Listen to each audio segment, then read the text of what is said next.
હવે વાત કરીએ સુરતની તો સુરતમાં હત્યાના આરોપી પર પોલીસનું ફાયરિંગ। પોલીસ આરોપીને પકડવા જતા પોલીસ પર હુમલો કર્યો હતો। આરોપીએ ચાકુ વડે પોલીસ કર્મી પર હુમલો કર્યો। આરોપીના હુમલામાં એક પોલીસ કર્મી ઇજાગ્રસ્ત બન્યા। પોલીસે આરોપી પર ફાયરિંગ કરતા આરોપી ઘાયલ થયો, ત્યારે આરોપીને હાલ નવી સિવિલ હોસ્પિટલમાં સારવાર હેઠળ ખસેડાયો। ગઈકાલે આરોપીએ કિશોરની હત્યા કરી હતી। મૃતક અને આરોપી વચ્ચે બાઇક અથડાવા મુદ્દે તકરાર થઈ હતી। બોલાચાલીમાં આરોપીએ કિશોરને ચપ્પાના ઘા માર્યા હતા। ગઈકાલે સારવાર દરમિયાન કિશોરનું મોત નીપજ્યું હતું।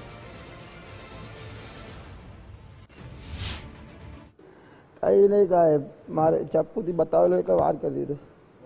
हमलो करेलो એટલે ગોલી મારી। કોને ફાયરિંગ કર્યું? મને નહીં ખબર સાહેબ, ચપ્પુ બતાવ્યું હતું।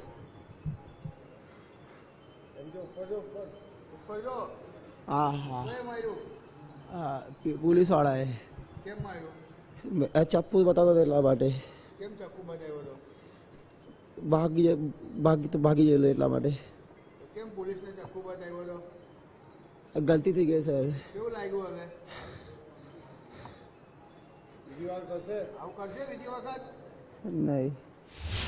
આજે સવારે વહેલા આશરે 5:30 વાગ્યાના અરસામાં લિંબાયત પોલીસને બાતમી મળેલ કે આ કામનો આરોપી જે રાહુલ સંજય રાઠી છે, જે લિંબાયત મીઠીખાડી વિસ્તારમાં ટાંકી પાસે હોવાની હકીકત મળતા પોલીસ ટીમ સાથે ઉપરોક્ત આરોપીને પકડવા જતા આરોપીને પોતાના કમરમાંથી ચપ્પુ કાઢી અને અમારી ટીમના એક પોલીસ કર્મચારી છે જે મુકેશભાઈ બાગુલ ના ઉપર હુમલો કરેલ, જેઓને ઈજા થયેલ।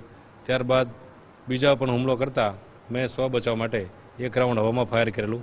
તેમ છતાં આરોપી તાબે નહીં થતા અને અમારી ટીમ ઉપર બીજો હુમલો કરવાની પૂરી શક્યતા રહેતા બીજો રાઉન્ડ મેં ફાયર કરતા એના પગમાં ફાયર કરતા એના જમણા પગમાં ગોઠીના નીચેના ભાગે એને ઈજા થયેલ છે। ત્યારબાદ આ આરોપીને સારવાર માટે નવી સિવિલ હોસ્પિટલ લાવવામાં આવ્યો છે।